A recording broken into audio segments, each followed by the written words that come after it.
우리 모든 백성들이 왕으로 오신 예수님을 찬양하고 경배하는 복된 성탄절이 되시기를 바랍니다. 한번 옆에 분하고 같이 인사하겠습니다. 메리 크리스마스. 그렇게 하시면 안 되고 메리를 올려야 된다니까요. 메리 크리스마스 이렇게 한 번 더 시작. 네, 그래야 이게 좀 감이 있잖아요. 옆에 분 한번 같이 인사하겠습니다. 새해 복 많이 받으십시오. 새해도 우리 모든 성도들이 예수 안에서 평안하고 강건하시기를 축복합니다.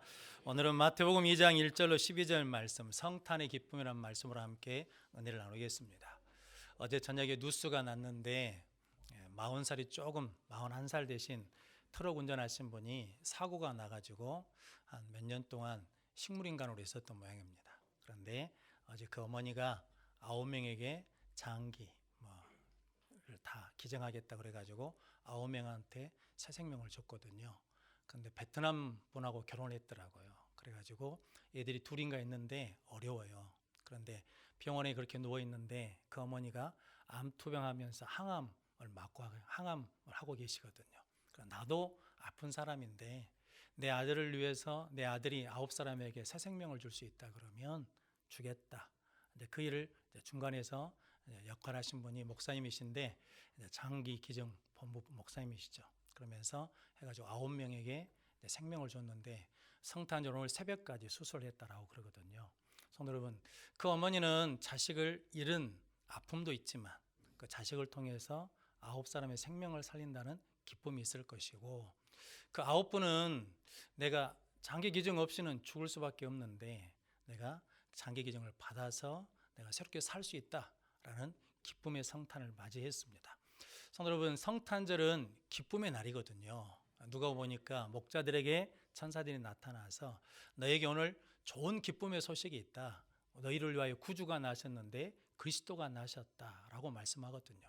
그래서 성도 여러분, 성탄절은 기쁨의 날인데 이 기쁨을 통해서 하나님께서 새해를 시작하게 하시려고 우리에게 성탄의 은혜를 허락해 주신 줄로 믿습니다. 여러분들이 이 성탄의 기쁨을 회복하는 복된 성도들이 되시기를 바랍니다. 그래서 오늘 마태복음 2장 10절 말씀 한번 같이 읽어보겠습니다.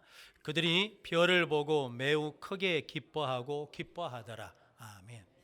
그들이 누구냐면 동방박사들이 무엇을 봤냐면 아기 예수께 인도하는 별, 왕이 나왔다는 그 별을 보고 뭐냐면 크게 기뻐하고 매우 기뻐하고 기뻐했다라고 말씀하거든요. 그러니까 기쁨이 뭐였냐면 기쁨이 모여져가지고 터진 기쁨을 이야기하거든요. 성도 여러분, 기쁘십니까? 무엇으로 기쁘십니까? 신방을 갔더니 옆에 아저씨 한 분이 이게 발에 기부스를 하고 계시더라고요.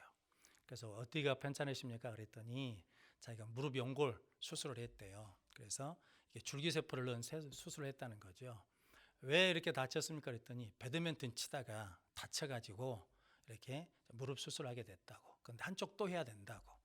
그럼 이제 배드민턴 안 치시겠네요? 그랬더니 뭔 소리입니까? 그 좋은 걸 왜 안 해요? 6개월 동안 재활치료 잘해가지고 할 겁니다. 그러더라고요. 그래요, 그러십시오라고 나오는데 그런 생각이 들더라고요. 세상 일도 재미있고 즐겁구나. 성도님, 그러다 보니까 우리가 신앙의 재미를 잃어버릴 수 있거든요. 그 재미에 빠져가지고. 죄도 재미가 있습니다. 즐거움이 있습니다. 그래서 성도 여러분, 그런데 예수 만나는 기쁨은 더 큰 기쁨이 될 줄로 믿습니다. 그래서 이 성탄절은 이 땅에 아기 예수로 오신 예수님, 왕으로 오신 예수님, 생명으로 오신 예수님을 만나는 귀한 절기인 줄로 믿습니다. 저분들이 이렇게 예수님을 다시 만남으로 말미암아 기쁨 있는 능력의 삶을 새롭게 또 시작하고 결단하는 귀한 시간이 되시기를 바랍니다. 그래서 오늘 동방박사들이거든요. 동방에서 왔다는데 성경에서는 정확하게 어느 나라인지 말하지 않고, 예전 우리 어렸을 때는 동방박사 그러면 세 사람이거든요. 근데 몇 사람이라는 이야기도 실은 성경에 나와 있지 않습니다. 근데 우리가 세 사람이라는 이유는 뭐냐면 황금과 유학과 몰약을 드렸으니까 한 사람도 하나씩 가지고 왔을 것이다 라고 생각해서 세 사람이라 그러는데, 그 동방박사들이 예수님을 보고 뭐였냐면 매우 크게 기뻐하고 기뻐했다라는 거죠. 성도님들도 그 기쁨을 다시 회복할 수 있는 귀한 성도들 되시기를 바랍니다. 그래서 첫 번째는 뭐냐면 예수를 찾는 기쁨입니다. 오늘 2장 1절 2절 말씀 같이 읽어보겠습니다. 헤롯 왕 때에 예수께서 유대 베들레헴에서 나심에 동방으로부터 박사들이 예루살렘에 이르러 말하되 유대인의 왕으로 나신 이가 어디 계시냐? 우리가 동방에서 그의 별을 보고 그에게 경배하러 왔노라 하니. 아멘. 동방에서부터 그의 별을 보고 그에게 뭐하러 왔다는 겁니까? 경배하러 왔다. 그러니까 예수를 찾아왔다라는 거거든요. 먼 길에서 왔거든요. 지금처럼 교통이 편한 게 아니잖아요. 그때는 걸어서 오든가 나귀를 타고 오든가, 뭐 시리아, 이라크 정도 된다 그러면 거리상으로 한 1600km 된답니다. 그러니까 한 40일 정도 걸어와야 된다 그러거든요. 그러니까 40일 동안 걸어오는데 힘들다는 생각이 안 들어요. 왜냐하면 누구 만날 생각에? 예수님 만날, 메시아 대신 왕 대신 예수님 만날 생각에 그 만날 기쁨 때문에 뭐냐면 힘든 길이 힘들지가 않더라라는 거거든요. 성도, 이 동방 박사들이 별을 연구한다고 그래서 점성술가들이 아니고 그들은 무엇을 알고 있냐면 성경을 알고 있는 자들이거든요. 어떻게 한지는 모르지만 무엇으로 알 수 있냐면 유대인의 왕이 어디 계시냐라고 말씀하거든요. 그런데 에레미야 23장 5절 말씀에 보니까 보라, 때가 이르르니 내가 다윗에게 한 의로운 가지를 일으킬 것이라 그가 왕이 되어라고 말씀하거든요.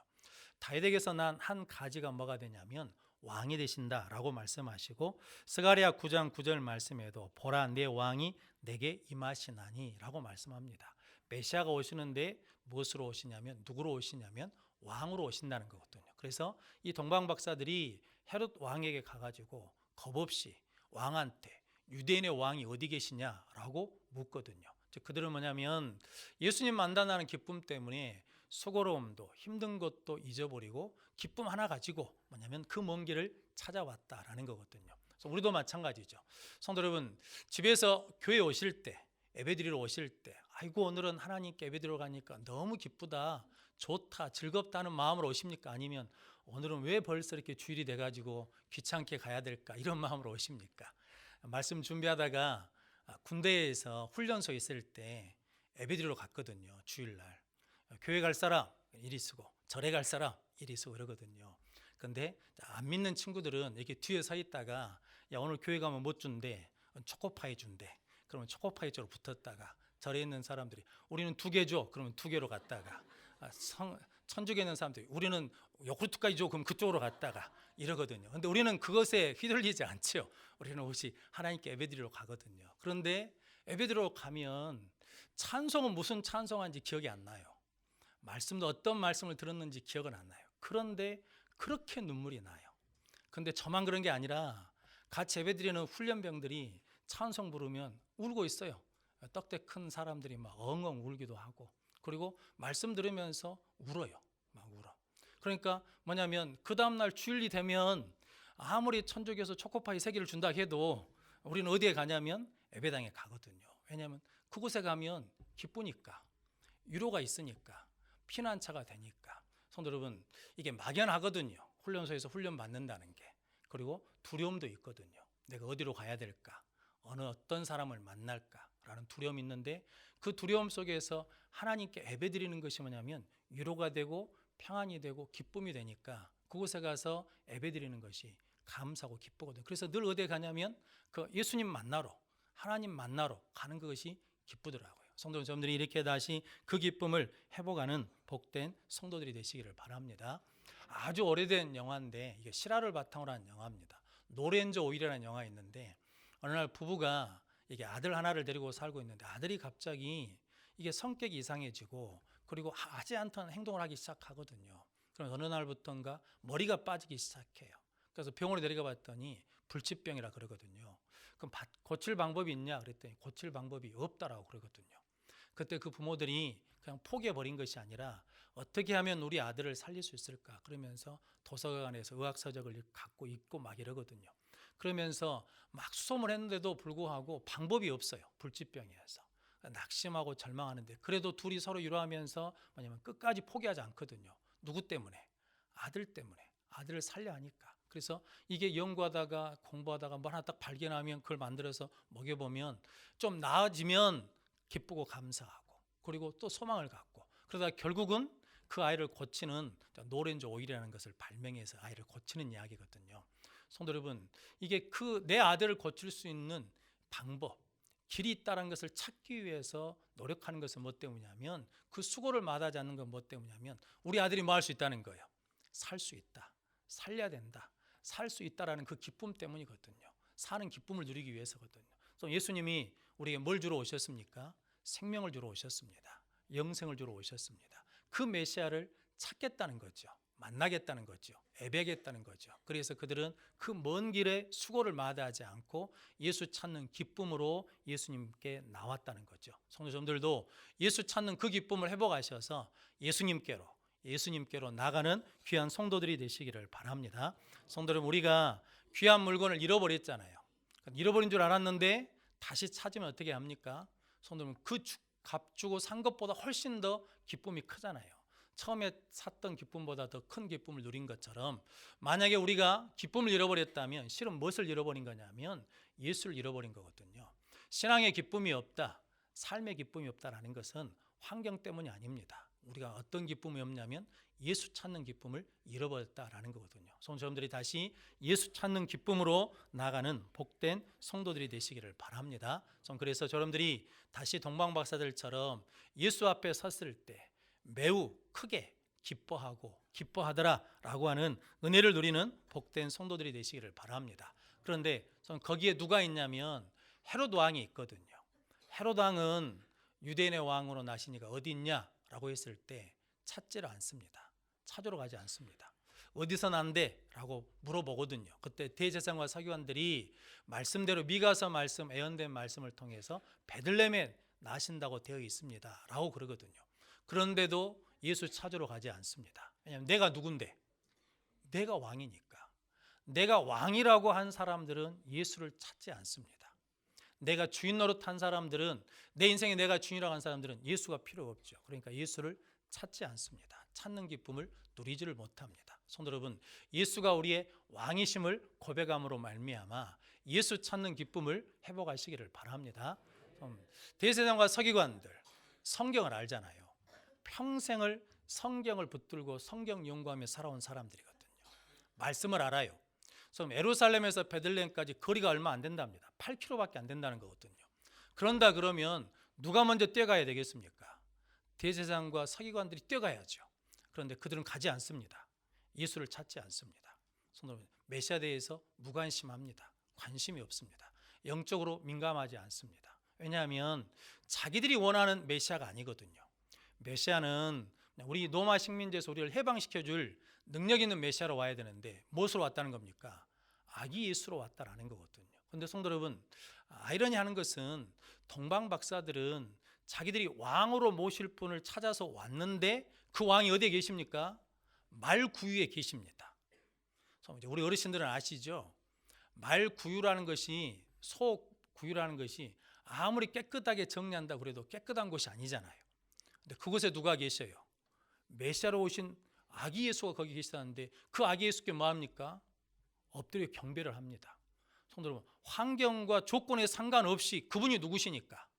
메시아시니까, 그리스도이시니까, 주이시니까 그분을 찾고 예배하며 기뻐하는 거거든요. 그런데 바리새인과 서기관들, 대제사장과 서기관들은 가지 않습니다. 찾지 않습니다. 경배하지 않습니다. 왜냐하면 자기 기준에 맞지 않아, 자기 생각에 맞지 않아, 자기가 원하는 메시아가 아니에요. 그러니까 자기 의로 살다 보니까 뭐냐면 메시아가 오셨다, 왕이 나셨다라는 말씀을 듣고도 찾지 않고 예배하지 않는 거거든요. 우리도 그럴 수 있거든요. 성도 여러분, 하나님이시다는 것을 저 여러분들이 온전히 고백함으로 말미암아 다시 예수를 찾는 능력의 성도들이 되시기를 바랍니다. 두 번째는 예수님을 경배하는 기쁨입니다. 오늘 11절 말씀 같이 읽어보겠습니다. 집에 들어가 아기와 그의 어머니 마리아가 함께 있는 것을 보고 엎드려 아기께 경배하고 보배압을 열어 황금과 유향과 몰약을 애물로 드리니라. 아멘. 동방박사들이 별을 보고 그 집에 들어갔습니다. 들어갔더니 누가 있더라는 겁니까? 마리아와 아기 예수가 함께 있더라는 거죠. 그런데 성도들, 오늘 성경은 분명하게 말씀하고 있습니다. 오늘 11절 말씀에 보니까 마리아와 그 아기와 그의 어머니 마리아가 함께 있는 것을 보고 엎드려 아기께 경배하고. 마리아는 우리가 믿음이 본받을 만한 요소들이 있습니다. 그런데 예배의 대상이 아닙니다. 경배의 대상이 아닙니다. 기도의 대상이 아닙니다. 우리의 예배를 받으실 분은 오직 누구뿐이냐면 하나님이신 예수 그리스도뿐이십니다. 그래서 동방 박사들은 누구께 엎드렸냐면 아기께 엎드려 그 아기께 뭘 드렸다는 겁니까? 황금과 유향과 몰약을 드렸다는 거죠. 황금을 드렸다는 것은 당신은 나의 왕이십니다 라고 드린 것이고, 유향을 드렸다는 것은 우리의 감사와 기도를 받으실 하나님이십니다 라는 것이고, 몰약을 드렸다는 것은 나를 위해서 죽으시고 부활하실 구원자이십니다 라는 고백으로 드렸다라는 거거든요. 우리가 11조를 드리는 것은 하나님이 나의 왕이십니다 라는 고백으로 드리는 것이고, 감사예물을 드리는 것은 유향예물을 드리는 것과 같은 것이고, 성교예물, 구제예물, 장화금 이걸 드리는 것은 몰약예물이거든요. 뭐냐면 내 몫을 떼어서 드리는 거잖아요. 그게 뭐냐면 내 피값이거든요. 성도 여러분, 저여러분들이 이렇게 예수님을 찾고 예수님께 예배하며 기뻐하는 즐거움을 누리는 복된 성도들이 되시기를 바랍니다. 그런데 아기 예수께 뭐 했다는 겁니까? 엎드렸다라는 거거든요. 성도 여러분, 성경에 보면 하나님을 만나면 뭐 하게 되어 있습니까? 엎드리게 되어 있습니다. 굽어가게 되어 있습니다. 성도 여러분, 마리아와 마르다가 있는데 마리아는 하나님 말씀을 듣기 위해서 예수 발 앞에 뭐 했다는 겁니까? 엎드린 사람이었다라는 거죠. 그래서 예수님의 장례를 준비할 수 있었거든요. 우리도 마찬가지죠. 성도 여러분, 저희 어렸을 때는 이게 교회 의자가 있지 않고 뭐가 있었냐면 바닥에서, 마룻바닥에서 예배를 드렸거든요. 그러니까 항상 뭐 해야 되냐면 무릎을 꿇어야 됐거든요. 성도 여러분, 근데 지금은 의자에 앉다 보니까 우리가 하나님 앞에 이게 목이 곧은 백성이 될 수 있거든요. 여러분들이 다시 하나님 앞에 겸손히 엎드리는 예배자들이 되시기를 바랍니다. 그때 우리에게 주시는 하나님이 은혜가, 기쁨이 충만하게 넘칠 줄로 믿습니다. 저는 예배 이야기하면 전에도 한번 말씀드렸는데 강림교회 집사님 이야기가 생각나거든요. 어느 날 교회에 가려고, 예배드리러 가려고 준비하고 있는데 전화가 한 통 왔더래요. 그래서 전화 왔는데 친구한테 전화가 왔어요. 어이, 지금 여수 공항으로 나오게. 왜? 그랬더니 지금 나오면 내가 자네 돈 500만 원 줄게. 내가 다른 사람한테 돈을 빌려가지고 갚으려고 그랬는데 못 갚아가지고 나 도망가네. 그러니까 지금 오면 500만 원 줄게. 그랬다는 거예요. 그런데 이게 집사님 순간 고민되지 않겠습니까? 그런데 그랬답니다. 어이, 그냥 가서 나 오늘 안 내고 나 예배드리러 가야 되네. 그래서 그냥 가라겠다는 거예요. 그러면서 예배 끝나고 나오면서 목사님한테, 목사님 저 오늘 저 비싼 예배 드렸습니다 라고 그랬다는 거거든요. 그런데 그 얘기를 저는 들었을 때 하나님이 그 예배를 어떻게 받으시겠습니까? 500만 원짜리로 받으시겠습니까? 아니요, 그보다 훨씬 크게 받으실 겁니다. 이게 쉬운 일이 아니잖아요. 성도 여러분, 집이 어딘지는 모르겠지만 광림교회에서 여수 공항까지 택시 잡아 타고 가면 좀 돈 더 주면 몇 분 만에 갈 수 있을까요? 아마 30분 이내에 갔다 올 거예요. 그냥 날아갈 겁니다. 그런데 그 500만 원 적은 돈이 아니잖아요. 그런데 그냥 가서 나 그냥 예배드리네 라고 했다는 거거든요.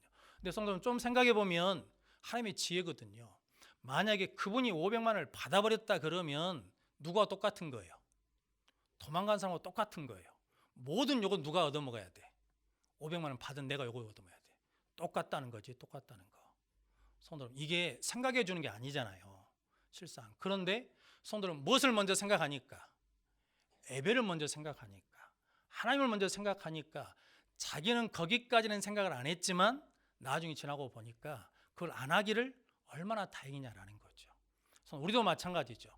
세상에 수많은 조건과 그리고 예약들이 있거든요. 근데 그때 뭘 먼저 생각하면, 예배를 먼저 생각하고 결정하면 그것이 우리에게 협력하여 선이 될 줄로 믿습니다. 그것은 뭐가 있을 때 가능하냐면 예배의 기쁨이 있을 때만, 예배드림의 기쁨이 있을 때만 그렇게 결정할 수 있는 거거든요. 성도는 여러분들이 하나님 앞에 이렇게 엎드려 경배하는 자들이 되시기를 바랍니다. 성도 여러분, 그러므로 여러분들이 오늘 동방 박사들이 하나님, 아기 예수님께 예배드리는 기쁨이 있는 것처럼 우리도 날마다 평생 하나님 앞에 예배드리는 기쁨을 가지고 살아가는 귀한 성도들 되시기를 바랍니다. 세 번째는 말씀에 순종하는 기쁨입니다. 오늘 12절 말씀 같이 읽어보겠습니다. 그들은 꿈에 헤롯에게로 돌아가지 말라 지시하심을 받아 다른 길로 고국에 돌아가니라. 아멘. 원래 헤롯 왕이 아기 예수를 만나면, 그 유대인의 왕을 만나면 나에게 와서 말해주면 내가 가서 뭐 하겠다는 거예요? 경배하겠다라는 거죠. 근데 이게 거짓말이죠. 경배하려고 그런 것이 아니라 뭐 하려고 그러는 겁니까? 실은 죽이려고 그런 거잖아요. 왜냐하면 동방박사들 그냥 가버렸을 때 2살 이하 애들은 다 남자애들은 죽여버리잖아요. 근데 성도 여러분, 이 동방박사들은 누구를 만났냐면 헤롯 왕을 만났거든요. 그런데 성도 여러분, 하나님께서 밤에 지시하셨어요. 헤롯에게로 가지 말라. 그러니까 누구 말을 듣지 말라는 거예요. 헤롯 왕의 말을 듣지 말고 누구 말을 들으라는 거예요? 내 말을 들으라는 거죠. 하나님의 말씀을 들으라는 거죠. 근데 성도 여러분, 하나님은 눈에 보이셔요, 안 보이셔요? 헤롯 왕은 눈에 보여요, 안 보여요? 보여요. 누가 더 무서워요? 누가 더 무섭습니까? 성도 여러분, 헤롯 왕이 군대를 일으키고 쫓아올 수도 있잖아요. 그러면 죽을 수 있잖아요. 이게 하나님의 지시를 따라 다른 길로 갔다, 이 말은 그냥 간단한 문제가 아니거든요. 성도 여러분, 이게 순종한다는 것은 목숨 내놓고 지금 순종하는 거거든요. 나중에 헤롯이 알고 야, 그놈들 쫓아가서 죽여버려 이러면 끝나는 거잖아요. 그런데도 불구하고 순종에 대한 뭐가 있으니까, 기쁨이 있으니까 두려움이 없어요. 이 똑같은 이야기가 출애굽기 1장에 가면 산파들 이야기가 있거든요. 이스라엘 백성들이 애굽에서 종살이했는데 하나님이 축복해 주시니까 수가 막 늘어나요. 그러니까 바로 왕이 겁이 났어. 야, 저들 더 많이 생기면 안 되겠다. 그래서 산파들을 불러가지고 야, 니들 얘기들 받을 때 남자아이가 나오면 죽여라 그랬거든요. 그런데 산파들이 죽이질 않아요. 그래가지고 왕이 부릅니다. 내달 죽이라고 하는데 왜 안 죽였냐 그랬더니 가서 봤더니 히브리 여인들은 애굽 여인들보다 건강해가지고 우리가 가기 전에 얘기를 놔봅니다 라고 그러거든요. 그런데 성경은 뭐라고 말하냐면 출애굽기 1장 17절 말씀에 그러나 산파들이 하나님을 두려워하여 애굽 왕의 명령을 어기고 남자 아기들을 살린지라. 그러니까 산파들이 애굽 왕보다, 눈에 보이는 왕보다 눈에 보이지 않는 누구를, 하나님을 더 두려워했다라는 거거든요. 그래서 21절 말씀 보니까 그 산파들은 하나님을 경외하였으므로 하나님이 그들의 집안을 흥왕하게 하신지라 라고 말씀합니다. 순종하는 자를 하나님이 흥왕케 해주실 줄로 믿습니다. 성탄은 순종의 역사입니다. 마리아가 하나님의 말씀에 순종했습니다. 요셉이 하나님의 말씀에 순종했습니다. 동방박사들이 하나님의 말씀에 순종했습니다. 오늘 14절 마태복음 2장 14절 말씀 한번 읽어보겠습니다. 요셉이 일어나서 밤에 아기와 그의 어머니를 데리고 애굽으로 떠나가. 그리고 22절 말씀입니다. 그러나 아켈라오가 그의 아버지 헤롯을 이어 유대 임금이 됨을 듣고 거기로 가기를 무서워하더니 꿈에 지시하심을 받아 갈릴리 지방으로 떠나가. 아멘. 요셉이 애굽으로 떠났거든요. 근데 애굽으로 간다라는 말씀을 이뤘다는 것이고 갈릴리로 갔거든요. 그런데 꿈에 지시하심을 받아 갔다는 거죠. 그래서 갈릴리에서 예수님께서 사역하시는 하나님의 말씀을 이루어 주셨거든요. 성도, 이게 뭐냐면 순종의 기쁨은 어디서 나오냐면 내가 순종해서 내가 복을 받아서 기쁜 것보다 더 큰 기쁨이 있는데 내가 순종함으로 말미암아 하나님의 뜻이 이루어진 것에 대한 기쁨이 있다라는 거거든요. 성도 여러분들이 이 순종의 기쁨을 누리시기를 바랍니다. 오늘 성도 여러분, 동방박사들은 예수님을 찾아왔잖아요. 예배를 드렸잖아요. 그리고 마무리는 뭘로 했다는 겁니까? 순종했다라는 거거든요. 우리가 얼마나 많은 예배를 드리고 있습니까? 얼마나 많은 하나님께 찬양과 경배를 드리고 있습니까? 그런데 성도는 그렇게 예배 드리는 것만큼 우리가 하나님의 말씀에 순종하기 위해서 얼마나 애를 쓰고 있습니까?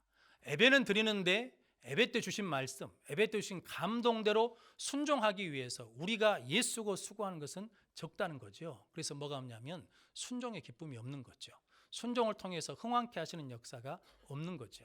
순종을 통해서 하나님의 뜻이 이루어져야 되는데 그 뜻이 이루어지지 않는 거죠. 그럼 여러분들이 다시 순종의 기쁨을 회복함으로 말미암아 예배를 드린 다음에 우리의 삶의 자리에 나가서 순종으로 하나님의 뜻을 이루어가는 복된 성도들이 되시기를 바랍니다. 저는 제가 좋아하는 예가 있습니다. 자주 말씀드렸는데 뉴욕 경찰이 가르쳐준 교회가 있잖아요. 예행하신 분이 뉴욕에 가서 예배를 드리려고 하는데 교회가 잘 안 보여요. 저도 가서 보니까 교회를 못 찾겠어요. 이게 큰 교회라고 쓴 데는 대부분 성당이 많거든요. 그런데 뉴욕 경찰한테 물어봤다는 거 아닙니까? 여기 교회가 어디 있습니까? 라고 그랬더니 저기 교회로 가십시오. 가까운 데는 없습니까? 그랬더니 가까운 데 있는데 저기 교회로 가시라고. 아니 가까운 교회를 놔두고 왜 좀 먼 교회로 가라고 그래요? 그랬더니 내가 여기 서서 보니까 예배드리고 나올 때 저 교회에서 예배드린 사람들 얼굴이 제일 밝고 기쁩디다라는 거죠. 제 기도 제목입니다. 우리 성도들이 예배드리고 나갈 때 국동에 있는 사람들이 저 사람들은 어디서 나온 사람들이요? 서원교회에서 예배드리고 나온 사람, 와, 얼굴이 환하네, 이런 소리를 들을 원하거든요. 성도 여러분, 성탄의 기쁨은 하나님 우리에게 주시는 이 기쁨이거든요. 성도 여러분, 힘들고 어려운 일이 많잖아요. 네, 주일날 그렇게 고백하시면 좋을 것 같아요. 주일은 뭔 날이냐면 예수님이 부활하신 날이거든요. 성도 여러분, 할렐루야. 그래서 주일날 딱 오셔가지고 하나님, 오늘은 예수님이 사망 권세 이기시고 부활하신 날입니다. 내가 이렇게 암울할 이유가 없습니다. 내가 슬퍼할 이유가 없습니다. 내가 절망할 이유가 있습니다. 예수님이 부활하셨으니까 나도 부활하겠습니다. 힘을 얻겠습니다. 기쁨을 주십시오 라고 고백함으로 말미암아 이 성탄의 기쁨, 예수 찾는 기쁨으로, 그리고 예수님께 경배하고 순종하는 기쁨으로 새해로 나가는 우리 모든 성도들이 되시기를 주님의 이름으로 축원합니다. 기도하겠습니다. 거룩하신 아버지 하나님,